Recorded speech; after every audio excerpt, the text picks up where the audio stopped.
Hi, this is Dave Cisar with Winning Youth Football interviewing Tony Coley from the San Antonio Outlaws. If you've been watching Friday Night Tykes, he's the coach also known as Coach Grumpy. Welcome, Coach Tony.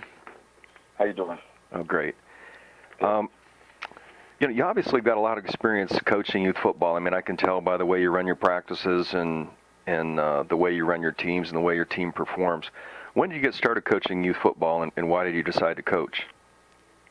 Well, my oldest boy, who's playing at a university right now, playing football and going to school, he wanted to play football, so I found a local team there in California where we were living in Richmond, California, which is right next to Oakland, and we found him a team, and I went down there, and I played football in high school and in Pop Warner, so I know a little bit about football. I didn't know anything about coaching. And when I went down there, all I saw was a bunch of dads, pretty much, and just they really didn't know what they were doing. And there was only one real coach there. So I took the time, and I bought some books, and I did some reading. And 2 weeks later, I was their defensive coordinator because no one else could step up. No one wanted to, actually. They were just there for their kids. Well, that's a lot. And I've been coaching ever since. A lot of guys get started that way, Tony. I mean, your story isn't that much different from a lot of guys. We just kind of get pressed into it, or we see our kid playing, and we want to make sure they have a great experience. With 5 episodes of the show broadcast so far, what's been the response to the show from your parents and coaches there in San Antonio? Well, it's been a mixed feeling. There was definitely some things we need to improve on, and some things as coaches in Typha that we shouldn't have done, and I don't condone some of the behavior that you saw, and even some of the behavior on myself as far as language and stuff like that. But sometimes you're in the heat of the moment, you get caught up in things, and of course TV didn't help the matter any. So, but I've talked to all those coaches, and we're all going to work on bettering ourselves as men and as coaches. So with that said, as far as the parents go, hey, winning solves everything. And I mean that's universal. So my parents they're ecstatic. Can't please everybody, but majority of them they'll be back next year. Yeah, you can't please everybody, and if you're trying to, you're definitely gonna run into some problems. Now, for the show, this Coach Grumpy thing, is that something that the producers made up, or how did you get the nickname Coach Grumpy? The head coach, Fred Davis, named me that. After we win, you have a little success, people tend to let off the gas a little bit, and I don't feel that way. I'm always, I have my foot on the pedal at all times. I'm always, let's move forward, let's go 100. 20 miles an hour, and it looks like I'm not having fun sometimes, but man, I love football, and my boys love football, and I just try to keep them intense because, we haven't had a serious injury in 3 years, and that's because I keep the boys ready, and I keep them tense, and I never tell them, oh, well, let off, we're winning by 40 points, you guys back off. I don't do that because that's how you get hurt, and this is an opportunity for us to get other kids in the game. I teach them, and I tell them the same thing. Go 110% every play like it's your last play. And I think it keeps us from getting hurt. It also keeps us focused on winning championships and not just the game. So you get that designation primarily because you're just holding the kids accountable to a high standard. Yeah, it makes sense. The Outlaws are a real physical team. That's one of the things I saw, Tony, from the film early on. It was very obvious that you guys are a lot more physical than your opponents. What do you think you guys do from a practice or philosophy perspective that makes you so different and so much more physical than some of the teams you guys are playing? Well, it's anticipated for one thing, and we have conversations with the parents prior to them joining our team, and they have to understand, where we're coming from as far as our aggression. We explain everything, and this might not be the team for you, but for the 2 hours that we have your kid, he belongs to me, and you might see some unorthodox stuff on the field, but trust me, everything we do is for a reason. For one thing, I got to get kids past the fear. I remember when I was a kid, I used to box, and one of the things my instructor would do, he would put your hands down, and he would hit you. So once you get past the fear of getting hit, now I'm not worried about getting hit. Now I can concentrate on doing the hitting. And we implement drills throughout our practice game situations so that they don't look like a game to them as kids, and they don't have to think about the game. They can play the game. So we did all the thinking for them already. Now we put them in place so that they can play and have some fun and go out and act and react to the ball instead of thinking about it. There's a lot of evidence, that shows that aerobic type conditioning, like running laps, does very little to improve speed or conditioning of athletes playing, especially sports like football, which are anaerobic. Your team seems to do a lot of aerobic conditioning. Have you given much thought to maybe getting away from that? No, well, actually, the running that you see us doing is not for conditioning. We do sprints for that and some other stuff. We actually do a track regiment, a lot of 200, 100s, things like that. That's for conditioning. When you see us running around the field, that's for character. That's to build character, because I want to know who's going to quit, and I want the players next to them to know who's going to quit on you in the game. And when you make them responsible, to their own players and to their own peers, people that they play with, it tends to bring out the best in them. And if you tap out, you tap out. I'll see you tomorrow. But at the end of the year, they're ready to play ball. They're in excellent condition. You'll never see us in the fourth quarter quit, get tired, any of that. We keep pushing. So that drill all that running is basically for character building. Okay. There's, 5 teams that are being highlighted in the show, and there might be, 5 or 6 coaches on each team. So there's maybe 30 coaches that they could have chosen, but they're only focusing on 5, more or less, for this show. Why do you think you were selected to be one of the focal points of the show? I mean, is it your good looks? I mean, what's the deal there, Tony? Man, I'm loud. I'm in your face type of deal. It's kind of hard to miss me at practice. I don't shy away from parents. When they first got there, I basically told them to stay out of my way. I didn't know who they were, and and over time, I became comfortable with them, and they became comfortable with me. And one of the guys asked me if he could mic me, and I said, sure, just stay out of my way. Oh, so they didn't select you ahead of time. They didn't select you ahead of time based on the spring or practices? No, they didn't know anything about the Outlaws. Someone suggested that they come watch our practice. Okay. And once they saw the practice, they stayed. They never left. Okay. It wasn't because you bought them snow cones or anything like that, no? Nah, nothing like that. Snow cones are for me. Okay. Okay, I was cool with the snow cones. Some people had a problem with it. I thought it was great. I thought it was funny. Oh man, I don't do the conditioning. I'm the defensive coach. So no. When they're running around and stuff like that, I mean, I'm not going to run with them. I'm either talking to parents or eating a snow cone. Okay. Everybody has their job, I know what mine is. I gotcha.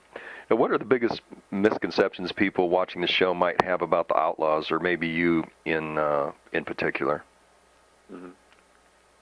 What do you think guys have wrong about you or the Outlaws? That we don't care and that we're only there for our own self-gratification.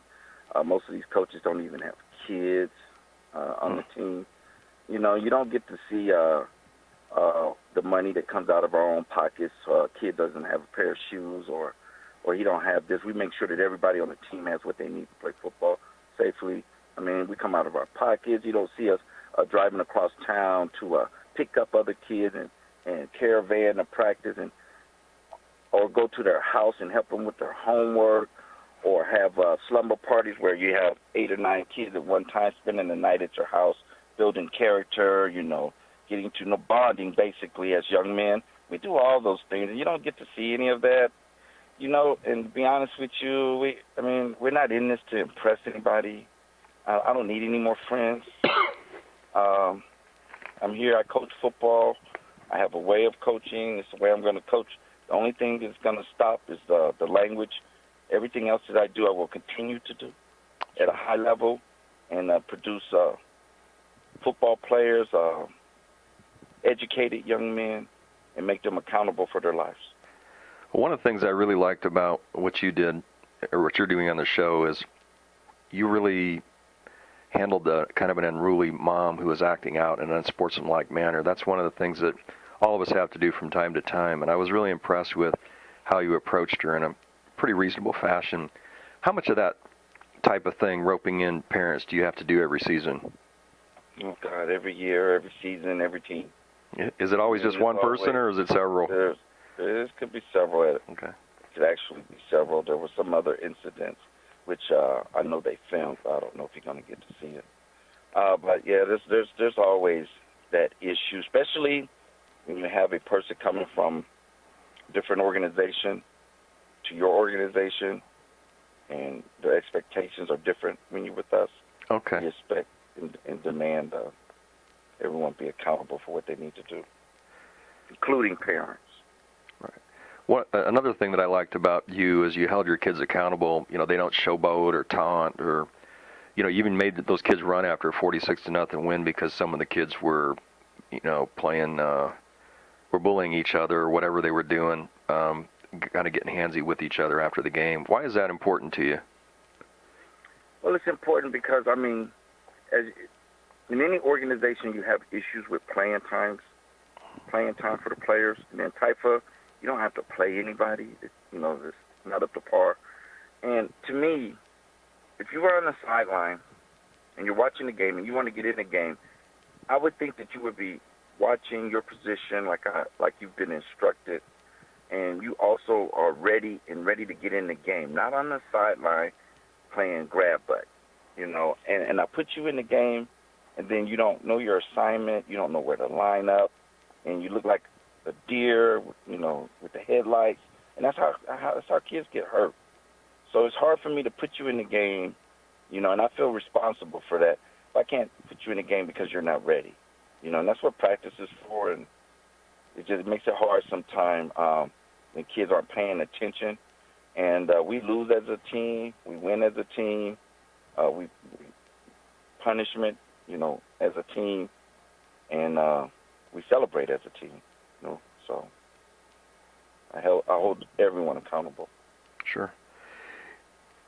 There's one scene where a junior Bronco player gets injured on a kickoff. It was really hard to see if there was helmet-to-helmet contact or not.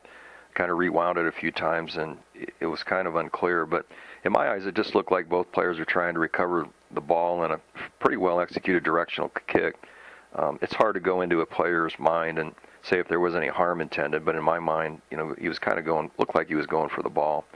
The boy's parent rushed on the field and accused your team of dirty play, and he kind of got, you know, over into your sideline and your grill a little bit. You responded pretty aggressively in my mind. You know, maybe you could have acted a little differently. In hindsight, is there anything you would have done differently in regards to that situation and that parent?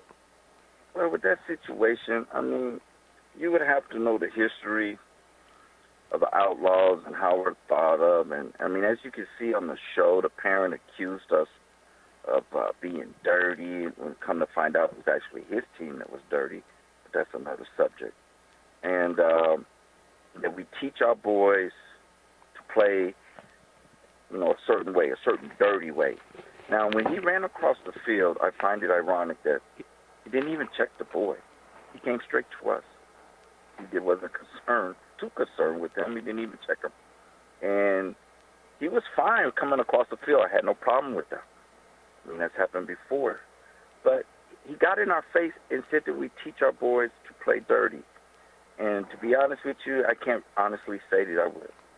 It wasn't appropriate the way I reacted, but I can't tell you I wouldn't do it again. I mean, these are my kids. These are the kids I see every day. These are the coaches that I go to battle with. So I took it, you know, personal, you know, to get up in my face and say that I teach my boys to play dirty, because it couldn't be further from the truth. I appreciate your honesty, Tony. That's great. I mean, I do appreciate your honesty and integrity when it comes to that. You know, your players play very aggressively and execute well. I mean, there's no doubt about it. The Outlaws are, you know, in my mind, probably the top program featured on the show. However, it appears that a lot more helmet-to-helmet contact happens with your team than with most. Is that a concern to you? Definitely a concern, especially when we spent hours and hours. I a heads-up program that I implemented, which basically means put your face mask on the ball. You know, one or two things can happen with that. You know, you can either, first of all, you're in perfect form and technique to make a tackle. Secondly, it may cause a fumble. I mean, whether you're running at an angle or straight on, if you do put your face mask on the ball, you're in perfect form to make a tackle and not get injured and, you know, not use the crown of your head. But, of course, I mean, if it's hard to implement this with a grown man making $1 million a year, it's even harder, you know, to get an 8- and a 9-year-old to do it. It's something that we work on every day. And since the show has started, and I've been reading up on different techniques that I'm going to implement in the new year, and hopefully we can get a handle on that. Because me personally, I don't want anybody to get hurt on my team or the other team. Now, as far as us hitting you, we're going to hit you. But I don't want anybody to get hurt. I want you to get up and walk away from it. Okay, you need to implement some of those winning youth football techniques, man. That's the ticket. I'm going to talk to you about that. Okay. Hey. Only copy success, sir, so I'll have to talk to you about that. Oh, you're too kind. Hey, what do you hope the viewers get out of watching the show? I mean, it's got a pretty wide audience, and you have quite a few youth football guys watching the show. What are you hoping that they get out of watching the show and maybe watching you? Well, at this point of the show, it's kind of hard for me to say because, I mean, the light's been shining, but it hasn't been shining on the good part of youth football, which I assure you we all have good intentions. Sometimes we go astray, and that's basically what they're showing on the show. But on the other hand, there's a lot of good things that we do, and hopefully you'll get to see those things on the show. I mean, youth football, man, it could change a young man's life. I've seen it happen. I have kids all over this nation playing football that, you know, I've coached, and I'm so proud of them. They're going to school, they're going to college. Even if they don't make it to college, youth football can teach them a lot of life skills, you know, being able to get along. I mean, when you go work for a corporate or you go work for even a Shell station, you have to be able to deal with a lot of people, a lot of different kind of people. And it just makes it, I think, easier for them in life to go through youth football and all its struggles and dedication and discipline that you have to play football at our level anyway, I think. Well, I think that's well said. And I agree with you wholeheartedly. There's so much that our young men get out of playing with delayed gratification and goal setting and showing up on time and commitment and working with others, being selfless. I think, unfortunately, a lot of that is not coming out in the show. But, you know, you have a very good team. But that doesn't sell tickets, though. Okay. You've got a very good team, Tony. I mean, there's no doubt about that. I, for one, am really looking forward to watching your game against the Northeast Colts. Now, you guys have signed a non-disclosure. You aren't allowed to tell us what the score is, but can you at least tell us if it was a good game or not? It was a damn good game. Really good game. Okay. All right, Coach. Well, hey, thanks again for having us. This is Coach Tony Coley from the San Antonio Outlaws from the Friday Night Tykes TV show, and you can check my write-ups and thoughts on the show at winningyouthfootball.com and our blog.